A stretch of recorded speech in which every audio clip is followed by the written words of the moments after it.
I'll take you back in this. I was here for the last half an hour and heard everything. Very inspiring.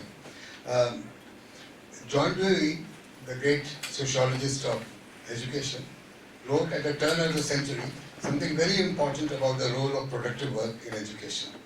We should recall that. And he wrote that when industrialization had not begun in the United States, people were still doing a lot of productive work, whether in farming or forestry or collecting fruits or producing certain items, whether they were carpenters or ironsmiths, whatever they were. They were all, in every family there was some productive work going on. They were keeping sheep and making wool out of it. So the whole family was involved. But with industrialization at the turn of the century, all this was suddenly lost because all the production went into factories and there was nothing important left in the families to take care of. And the experience of being involved in productive work was then lost. And therefore it becomes very important for the United States school system to provide that experience, productive experience to all children in the classrooms. I think very, very wise statement with a lot of understanding that he wrote this. Let us take some cue from that. And this is precisely what Gandhi argued. When he gave a lecture at Wardha, I said yesterday also, October 1937, and he said, today I am going to talk not about vocational education. He had to say this because he knew the Indian mind. How every idea of productive work will be seen as a vocational education. So he started by saying, today I am not going to talk about vocational education. I am not going to talk about primary education. I am not going to talk about secondary education. I am not going to talk about higher education. I am going to talk about education. Beautiful statement from Gandhi. And then he expanded and he said, look, right now while I am talking to all of you people, I am working on the cutlery, the spindle, and I am making thread out of cotton in my hand. And while talking to you, I will keep on doing it. It's a great source of pleasure to keep making something when I am talking to all of you. And when I am doing it, I know very soon I will have to find out how much thread I have made out of cotton. So I will have to measure the length. When I measure the length, I will be measuring length and doing some arithmetic. And soon I will know it is very difficult to measure so much of thread I have made, so much of soup I have made. So I'll start weighing it. When I weigh it, I'll be weighing it in kilograms or say or whatever I'll be doing. So I'll be again not only weighing but doing some arithmetic. And more importantly, while talking to you, I'm making this thread. My mind is also working on the history of cotton in India. I know how the British Empire took away cotton from our farmers at a very cheap rate, took it to Lancashire and Manchester, made cloth out of it, and sold it back to us at very high prices, and looted India, exploited India. This is precisely why we should make our own product. And education has a very important role to play. This is how we explained it. I'm just quoting him.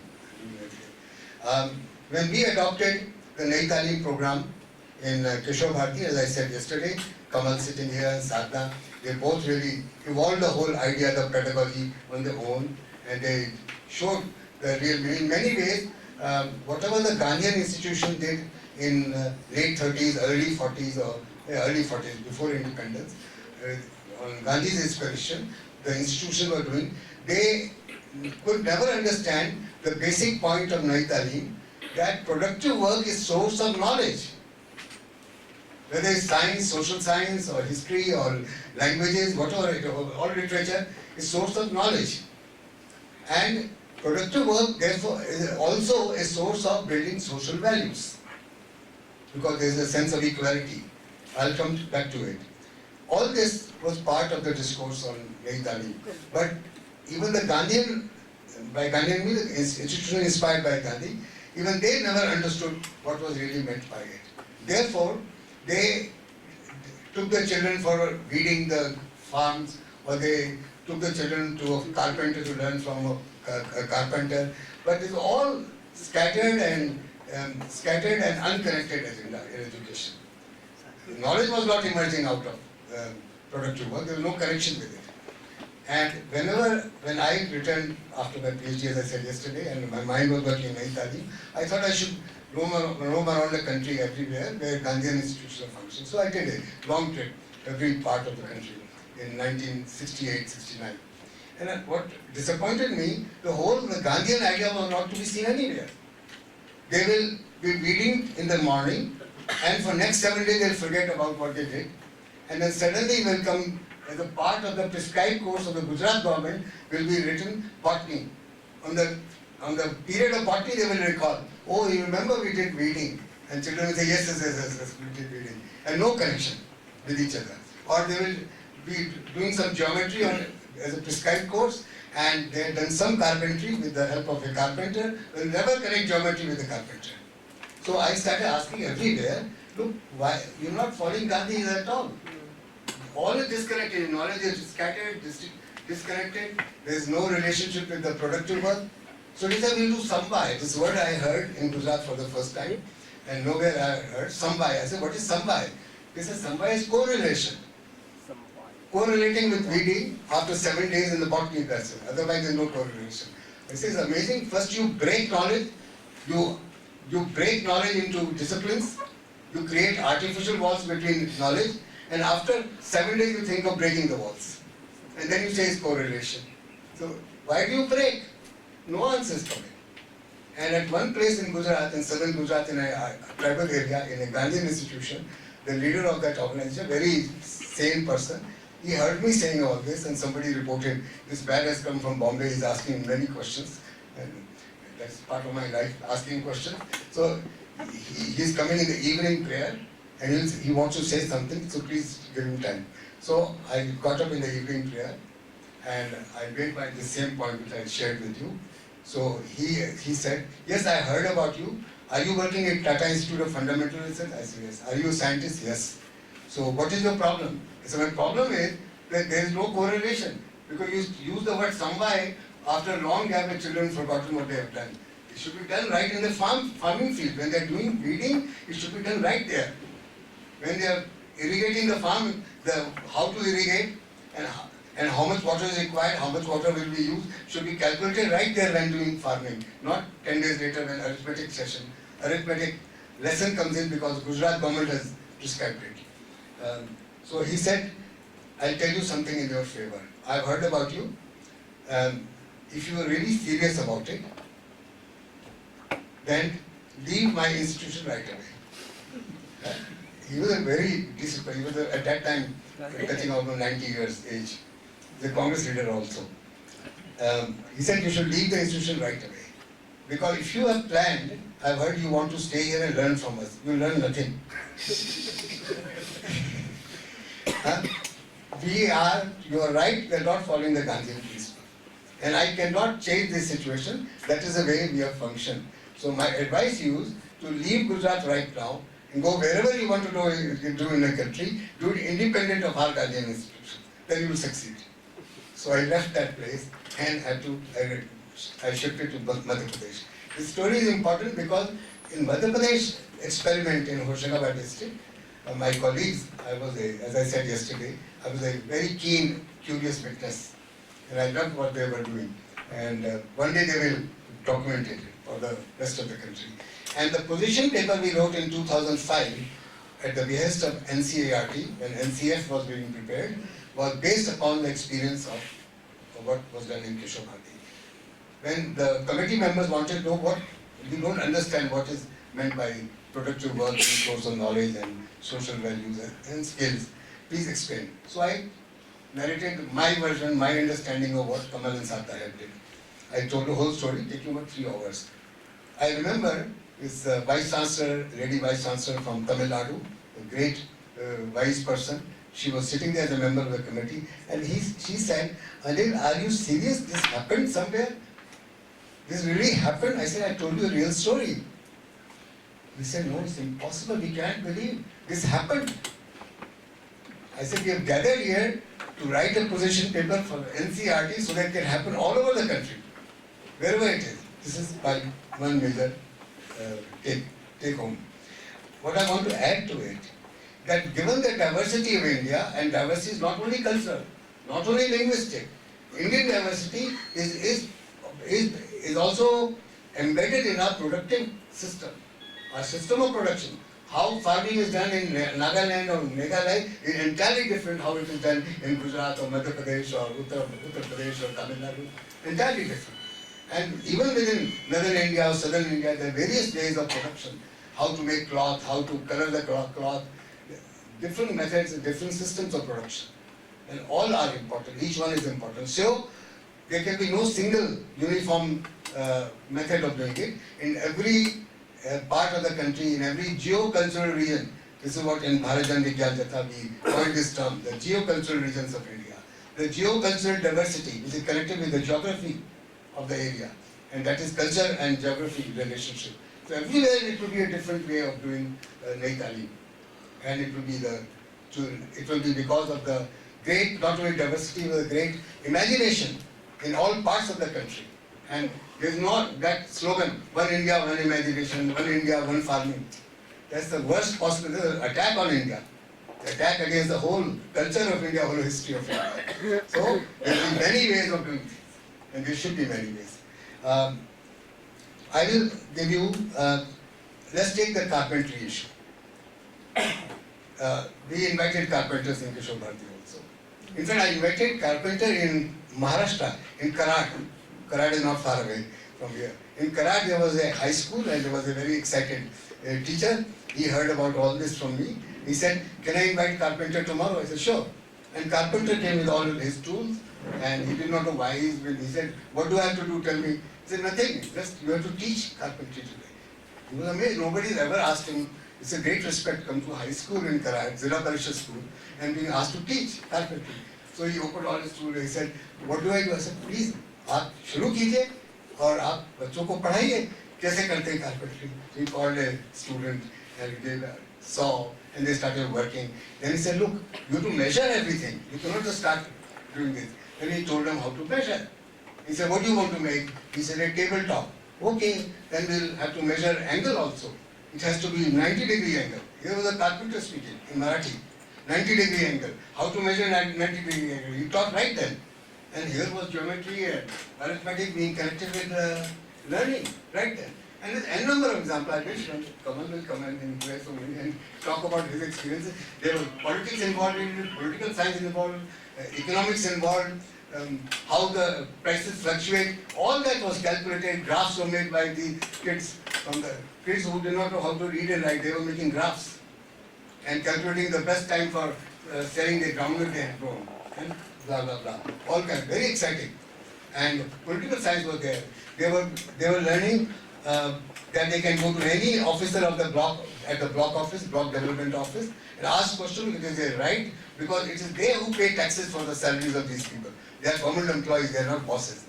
They face some embarrassing situations, so they decided after learning with these people, my friends, that they themselves pay the salaries of the people. So of all government servants are employees of the people of India. So all these concepts were part of the education program. Now, how is it connected with social transformation? Why do I think it is essential to involve productive work in every classroom of India? And remember, this Nai Talim was recommended by the Congress Party in its session in 1938 in Bardoli, where Sardar Vallabhbhai Patel was working. In Bardoli, there was a national conference, All India Conference of Congress Party. There was a resolution taken, 3-point resolution on elementary education. Resolution said, point 1, that all elementary education after independence shall be free and compulsory. Number 1. Number 2, it will be conducted in mother tongue.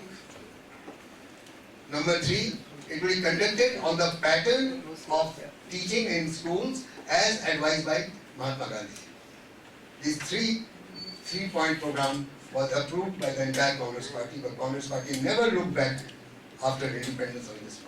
The various committees and commissions, one after another, which appeared in different decades of post-independence India, found new terms to dilute and distract attention from the Nai Talim concept. The Kothari Commission, which I greatly respected and rightly so also. I keep quoting Kothari Commission, but not on Nayi talim issue. Nayi talim, they said, it is work experience. Why did you change? If it's nayi talim, call it nayi talim. They called it work experience. The next committee came, learning by doing. Eventually became socially useful productive work, SUPW. SUPW was the last column of the mark sheet. Last column. Which was not added for deciding whether the child is a first division or second division. It doesn't count anywhere. It's the last column. And useless column. So you already downgraded in the eyes of the people. ये जो काम करवाते हैं वो फालतू है, उसका कोई मतलब नहीं है. हमारे बच्चे के पास होने पे फेल होने पे कोई फर्क नहीं पड़ता. फर्स्ट डिवीजन आया, थर्ड डिवीजन आया, कोई फर्क नहीं. वो तो फर्क पड़ता है ज्योग्राफी से पड़ता है, हिस्ट्री से पड़ता है, साइंस से पड़ता है, अरिथमेटिक से पड़ता है. This was a public perception created by the government policies. We are all written in the reports. These are, I've got all the reports at my home. I've sent them to Central Institute of Education in Delhi University, sent them to many other, 4 or 5 other universities. They never had access to it. It's all written in the reports. And at the end you say SUPW. These are ways of diluting the whole concept of Naitali. So the transformative aspect comes from this. In fact, Kanchai Laya, you know what he writes about, his views are very well known. And Kanchai Laya kept on saying, and he's written a beautiful book, a multicolored book, beautiful book, worth reading by everyone. He said, how much of productive work which was done by the Dalits and other Bahujan organizations or groups of the people in the past several centuries had so much of science in it. Rightly so. So much of science in it. And he showed what kind of science. When leather is cured, and this is what happened where we were working in a village in Hoshangabad district also, we learned from the Dalit people in the villages how they cured the leather. And when I saw all that, there was a lot of chemistry involved. Leather curing is chemistry. And Dalits know about it. They know what kind of chemistry. And they know the botanical sources of those chemicals. They don't know which tree will give what, which plant will give. Tremendous knowledge they have. All productive work done by OBCs and Dalits particularly, women in every section of that society, they all have knowledge of this kind. So, so when position paper was presented at NCRT, Professor Krishna Kumar, the then director, said, can you talk to the teacher educators who are here now, right now in the campus, who are doing vocational education. I explained to him, I am not going to talk about vocational education. I am going to talk about productive work. So there was a workshop held with the teacher educators of vocational education from different parts of the country. I said, I have prepared for you people. We are going to, I will take you in the official vehicle of the NCRT. I will take you to a nearby Basti, where there is a fisher person, fish person. He is a Machwara. And another who is a Kumar, makes pots. I'll take you to a house of 2 people. I've been there and I took them. And they started asking some difficult question. What kind of soil do you use for making pot? He had an answer. The precise answer. This soil is found only in that, on the bank of only that river, nowhere else in Delhi. And they kept on asking questions after question. Every question was answered. And they were saying, इनको तो इतना ज्ञान है. मैंने कहा वो vocational education नहीं करते, वो production करते हैं, उत्पादन करते हैं. वो vocational education नहीं करते. So they were very impressed. And so they came back to NCRT campus. I said, there is one more person. There is outside the campus of NCRT, there is a auto repair shop. I've been there earlier, so I talked to the owner of the shop. I said, I want your assistant who assists you, young person, to come to a workshop of NCRT. अरे वो तो बड़े-बड़े विद्वानों की जगह हमारा लड़का क्या करेगा वहाँ पे? मेरा लड़का ज्ञान देगा auto repair के ऊपर. So he allowed him. So this boy, about 19 or 20-year-old, came and he became a teacher. मैंने कहा आप यहाँ पे सबके सामने कुर्सी पे बैठिए. आप आज शिक्षक हैं, आप टीचर हैं. नहीं सर, मैं तो अनपढ़ हूँ. मेरा अनपढ़ भी तो बैठ जाइए वहाँ पे. मैंने कहा now they will ask you questions. And they started asking. Some of them teacher educators were working on auto repair, so they had many terminology in there. They asked very difficult scientific questions, and this fellow knew answers for everything. Very relaxed. साहब ये तो ऐसे होता है, साहब ये ऐसे होता है, साहब ऐसे होता है. He had all the answers. They were all surprised. A person who is illiterate, who will not even pass class 8, is able to answer scientific, technical questions. Acha, okay. I'm coming to now social transformation. Because this young boy established that although he was a Muslim, he comes from a lower caste among the Muslims. He told his caste also, he said, I belong to that caste. And I learned it by experience. And that is how I know. Now, how it comes in the school system? When it comes to the school system, there is an impact of it on the caste issue and patriarchy issue. That's why it is so crucial in my life. So far, all the education until today, all education since Macaulay in India has been based upon learning from textbooks, prescribed textbooks. Naturally, the children from the upper caste families, Brahmin families or other upper caste families, have an edge over all the rest. So their families have a tradition of learning from books. Tradition, 5,000 years tradition. While Dalits and other Bahujan communities have been denied the right to read, right to study, as Manusmriti says, right to study, right to read from books. They've been denied for 5,000 years. They have a 5,000 years edge over the rest. So they are the front benchers in every classroom of India of 14 lakh schools, government schools. They are the front benchers. But when you introduce productive work in the classroom, the equation changes. Now, in productive work, learning from productive work, deriving knowledge from productive work, is the stronghold of the Dalits, of the other Bahujan communities in India. They are the experts. They are the family traditions of this knowledge. Now they are ahead of the upper caste. So they will become the front benchers. And whenever a productive task is taken in the classroom, it will be the Dalit children and other Bahujan children, OBCs of various background, the Dhobi children, children of potters, children of the weavers. They will be leading the learning lessons. They will be leaders of all knowledge acquisition. They will be leading. And the whole equation will change. Suddenly, the Bahujan children will be the leaders and the upper caste will be there. And similarly, suppose it comes to designing a beautiful sari. Obviously, the women have an upper hand. So now the patriarchy issues also come. Social transformation shall begin from the classrooms, lakhs of classrooms of India, and will affect the society not only there, all over the country, entire country. This is the agenda of social transformation, my dear friends. Sorry for taking time. There is no other way of explaining. I have experienced this, I have been through it, I have taught NCRT teachers, educators. They told Professor Krishna Kumar, we have nothing to say, nothing to add now. That auto repair young man, the Muslim fellow, he knows everything.